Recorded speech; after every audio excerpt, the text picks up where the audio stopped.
Okay, so I've tried recording gameplay for this video. I recorded multiple hours of it, and it all got corrupted, and I'm very pissed off. So for this video, I'm just gonna use footage from a YouTube channel called Source Spy 91, and their original video is gonna be in the description. So yeah, let's just get onto the video. Last of Us is surely a game that needs no introduction. And honestly, I'm surprised I haven't played it until like right now. I'm 16 now, and this is the first time I played Last of Us. Like, it's one of the most influential games of like all time. Well, I wouldn't say all time. Of this modern generation, I would say. But I haven't had been spoiled on it. I haven't like heard I've heard it's a really good game, but I've avoided spoilers somehow. I've avoided spoilers for the second game, which, first of all, I'm just going to say this. I haven't played the second game yet. I'm scared to death about it. Okay, spoiler for the review. I love this game, and I've heard people either love the second game or hate it, so I'm really scared for it. But so yeah, this is the first video on my channel, and I thought The Last of Us would be a good review to start with. So with my game reviews, what I'm pretty much going to go through is 3 categories. First one is visuals, since it's the most easiest one to go through. Next is gameplay, which I describe the gameplay and how good or bad it is. And then I do the story, which that's probably going to be the longest part of this video because, the story is the best part, in my opinion at least. So yeah. Without further ado, let's get into the Last of Us review. And actually, before we do that, I just have to say this is kind of like I have notes up on the screen, and this is just kind of free form. I'm just kind of throwing ideas out there. It's not like a highly scripted video. So I want to try this out, and I'm going to try a scripted video out to see which one I like better. I'm just kind of going for it, honestly. So let's go get right into it with visuals. Okay, I'm gonna add this in later. There's gonna be like minor spoilers in the gameplay, like what guns you get and like what like game design and stuff like that and the mechanics. But so if you're afraid of minor spoilers, I'm just gonna say this: play the game. It's amazing. If you haven't played it already, play it. Just play it. And if you're fine with minor spoilers but not major, when I get into the story, I'm just going to be talking about the whole story, so you should probably not watch that. So yeah, let's get into the video. Okay, just to put this out here, I played this on a PS5, the remastered edition, so it might not look as good on other consoles, but for the PS5, it looks gorgeous. Truth be told, it looks so good. I love the lush environments and how, like, the future, how, like, torn down and ruined everything, how green everything is, how lush and just rusted and all that stuff. It looks amazing. The character models are all great. It just looks fantastic. And yeah, that's basically it. It's pretty much just that's all I have to say for visuals. This is why I put it at first, because it's like the easiest one to say. Like, it's gorgeous. I love the art style. The cutscenes, that's another thing I have to say. The cutscenes are really well animated. Great thing. So let's go and move on to the next subject, which is gameplay. The gameplay is pretty much a third-person shooter with some like puzzle elements implemented and all that stuff. So first off, let's start off with the shooting and the gunplay and all the violent stuff. The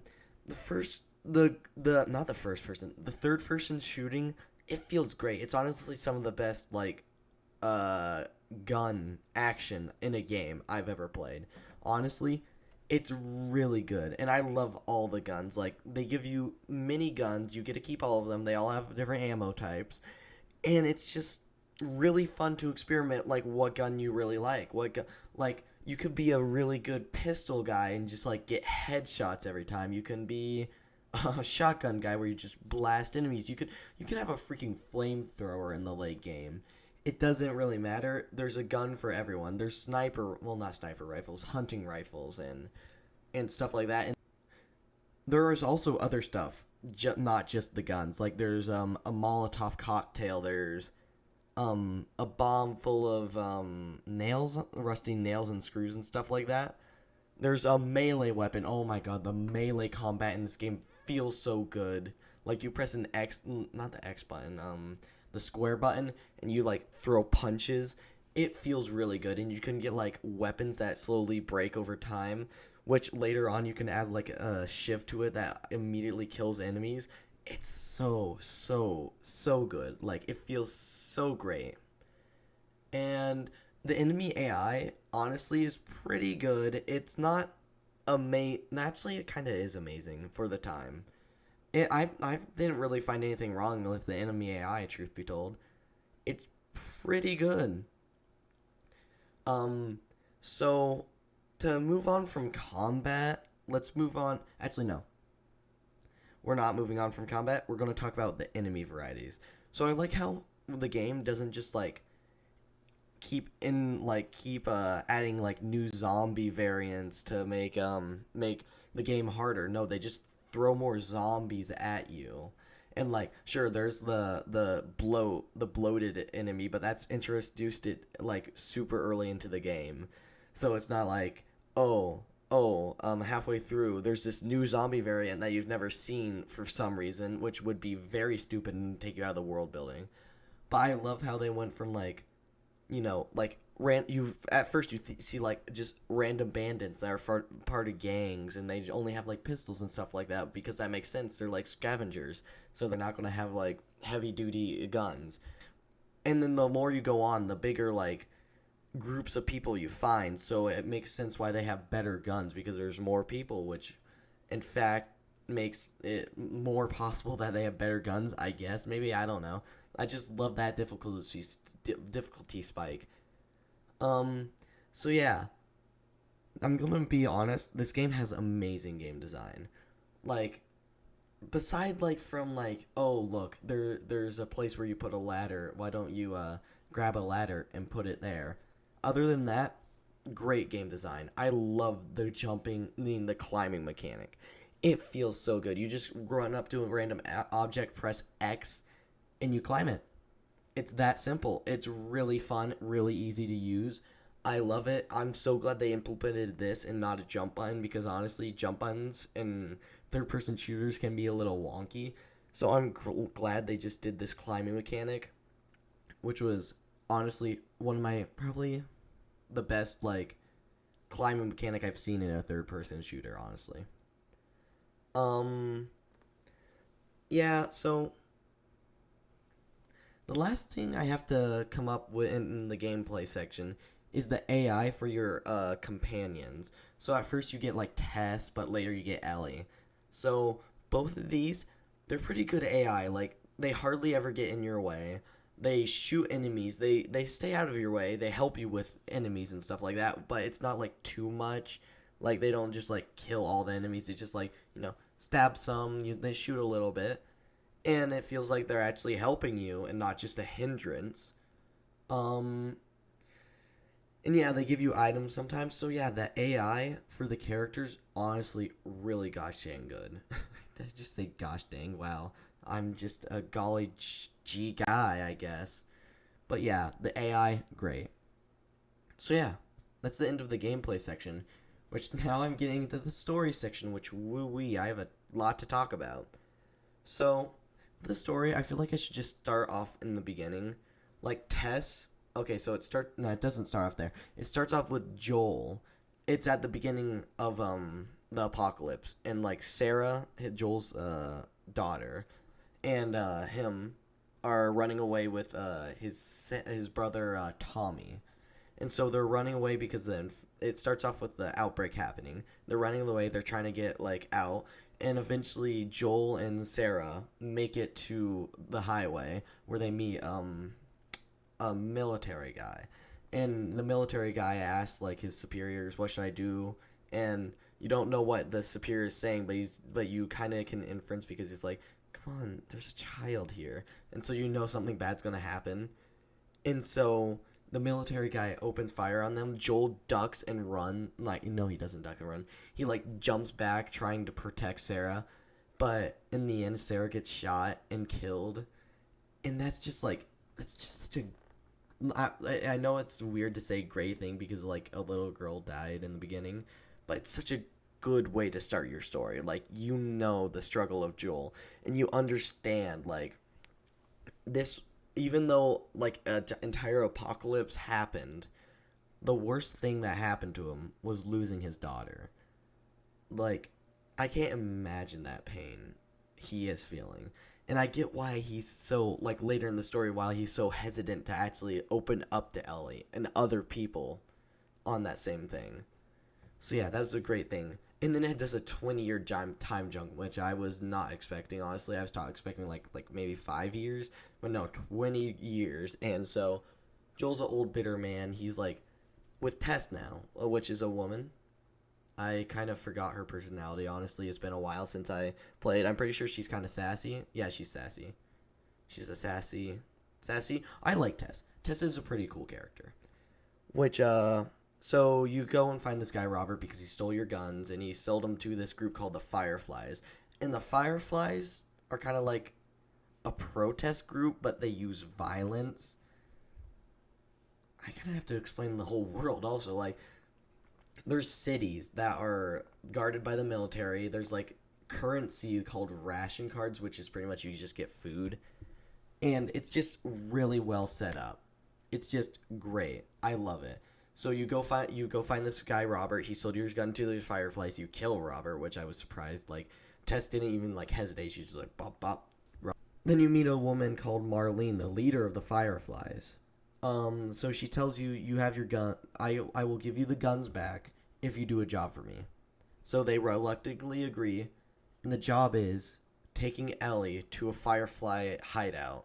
I mean, a Firefly drop-off point, because Ellie has immunity to, what's it called? The virus that doesn't turn her into, the zombie things. Which, great concept. I love the concept. It's great. And so, they take them to the drop-off point. All the Fireflies are dead because the Fireflies are slowly being killed off. And so, they fight off zombies, and Tess gets bitten, which obviously makes Joel, kind of pissed off. But, Tess dies. She gets shot by the military guys because she's just like, I don't want to become uninfected. Nope, not me. Don't want to do that. So that's like the second sad thing, and that's only like, what, 2 hours into the game? It's just so sad. And Ellie tries to apologize, and Joel's just like, keep moving forward. Do not talk about her. She is not to be talked about. And so, that's just great character work. Obviously, Joel's and Ellie's relationship at the beginning is going to be a bit rough. So I'm pretty sure they move on. They go meet a guy called Bill, and they're trying to get a truck. So there's a whole storyline with Bill and his partner. His partner left Bill because he kind of can be a dick sometimes. And on the third sad thing that happens in the game is when you go into like a random house, and Bill's partner is there, and it's really sad because he had taken his own life. And Bill just doesn't want to show emotion because he's a strong-hearted man, but you can see the pain in him. And you later find out from a magazine that Ellie took. Pretty sure they were gay. Like, Ellie has a magazine of like men. So yeah, I'm pretty sure he's gay, which I'm glad to see represented in this game, which obviously will be getting into and Left Behind the DLC. So yeah. So after that, they drive off. I honestly don't. Oh yeah, Sam and Henry. So they find Sam and Henry, a young boy and his older brother, like I'm pretty sure like 19, like late teens, early 20s maybe, and they're like trying to find the Fireflies and escape the city. So Jolie and Ellie team up with them, and there's this one scene where Joel is like, he can't get with them. They're on on a bus, and the ladder broke, so Joel can't go with them. And Sam and Henry leave because Henry's just like, I'm not risking my brother's life for you. I'm sorry, man. I just met you. Which is a good thing. Not good for Joel and Ellie, obviously, because, most likely gonna die. But if I was in that situation, I would also leave Joel. Not gonna lie. I would not risk my little brother to save some random man I just met, even though he helped me a little bit. So eventually Joel and Ellie make it to a bridge, and they jump into the river. And Ellie can't swim, so you're like, oh no, something bad's gonna happen. But then Henry saves them. He pulls them out of the river, but Joel almost shoots him, because he's kind of pissed off about being left behind. So, but eventually he decides not to shoot him, which, great point. At this point, I was really pissed off at Henry, even though, yeah, it makes sense why. But I was really, really pissed off at Henry. But so it keeps going on. It keeps going on. Sam and Henry, they have this whole, there's this, whole fight thing where Joel gets a sniper rifle and Sam and Henry get attacked. But they're fine. Well, seemingly fine. And all through this, Sam and Ellie are kind of bonding, which is really good, which is really cute because, they're both young. They're both have been grown up in the apocalypse, and it's nice to see, them have some semblance of connection. But then it turns out that Sam had been bitten, and which was really, because him and Ellie have I talked before this, if they believe in heaven. And Ellie's just like, sometimes I do, but no, I don't really do. I don't believe that the infected go to heaven. Or the infective go, to heaven, stuff like that. And Sam's just like, yeah, I don't either. And then it pans over to first Sam to see that Sam got bitten. And, that's just so heartbreaking.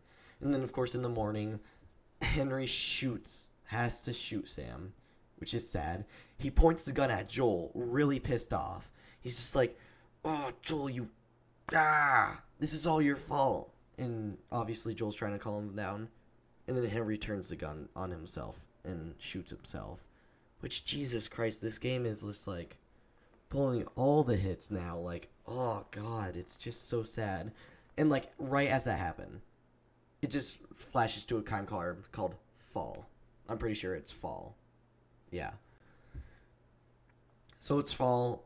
Ellie brings up Sam and Henry, but they don't really talk about them. Joel's just like, we don't bring them up.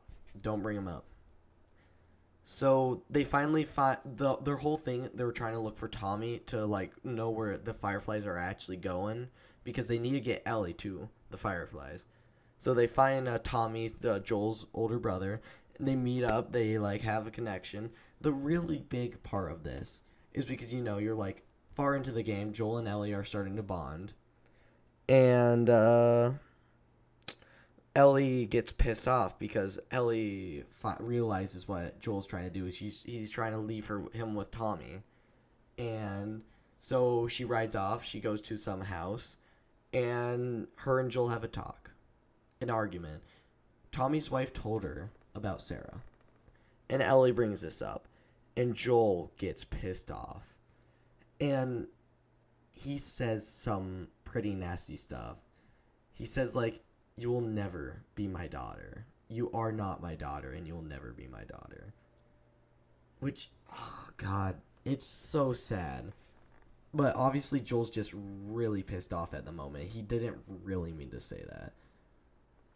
And it's really sad because knowing Ellie's backstory a little more from Left Behind, you can tell she really never had a parental figure in her life since her mom died really early. It's just so sad. And Joel just saying that, he's just and on the horse ride back, Joel's just like, Ellie, you're coming with me. Come on, I'll take you. And Ellie's just like, okay, fine. It's so good. I love it. Their relationship is so good.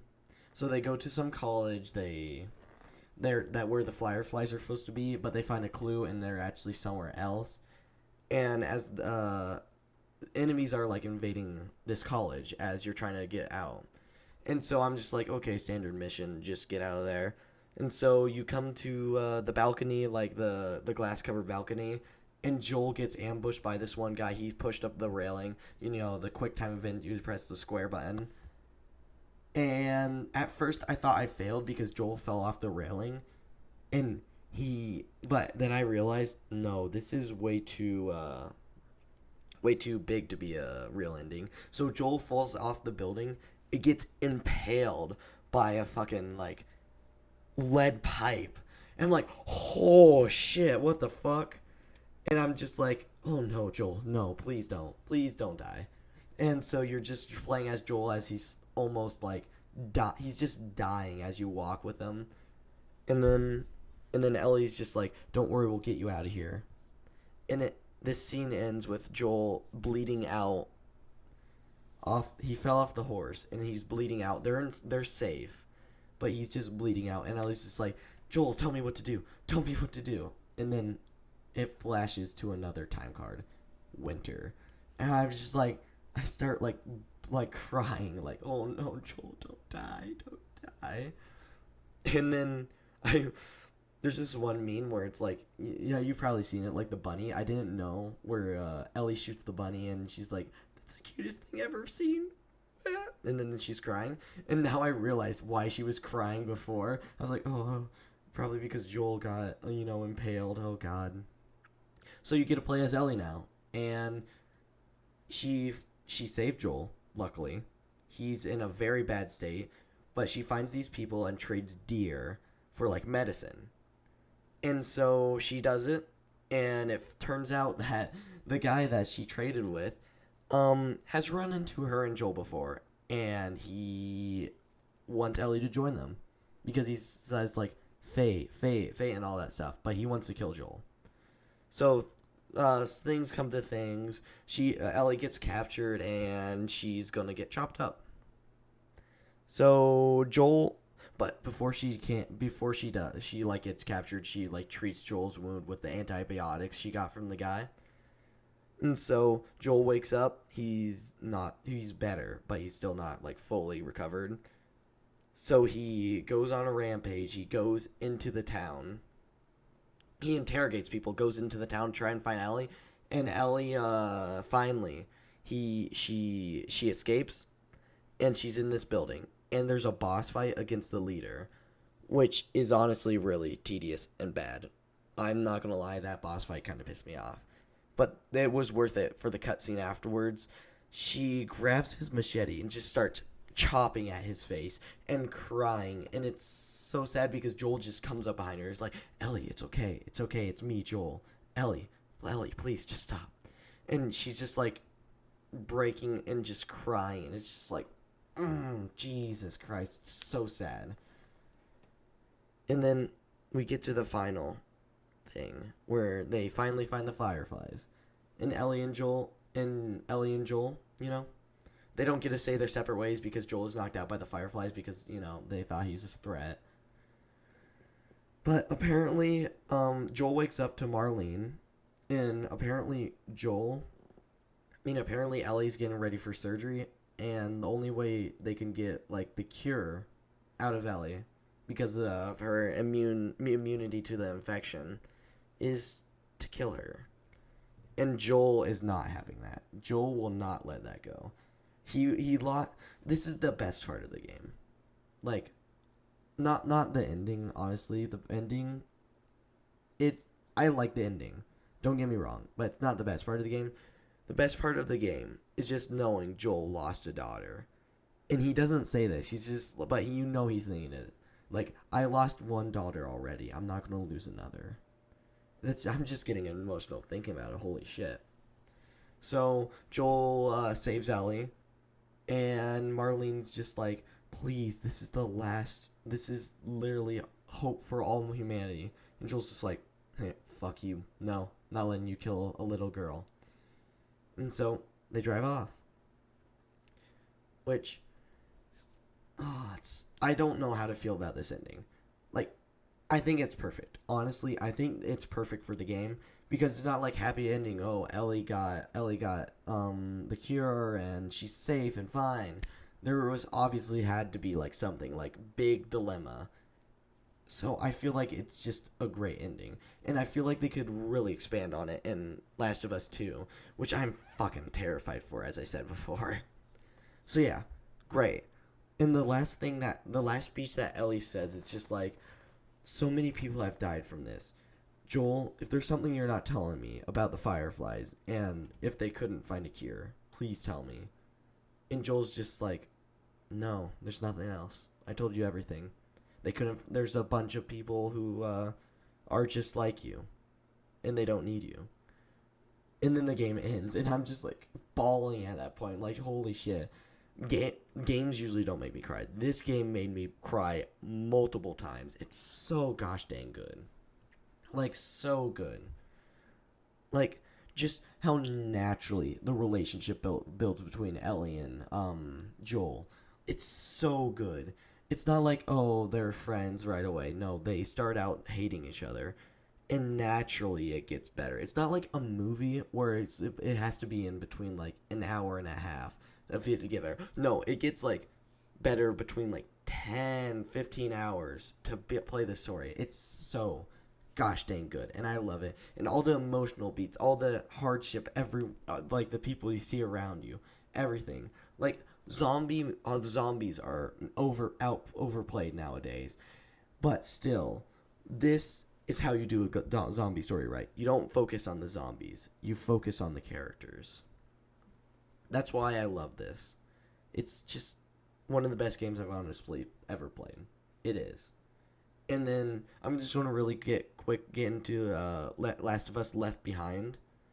So it's pretty much just the events between Joel getting impaled and when Joel wakes up.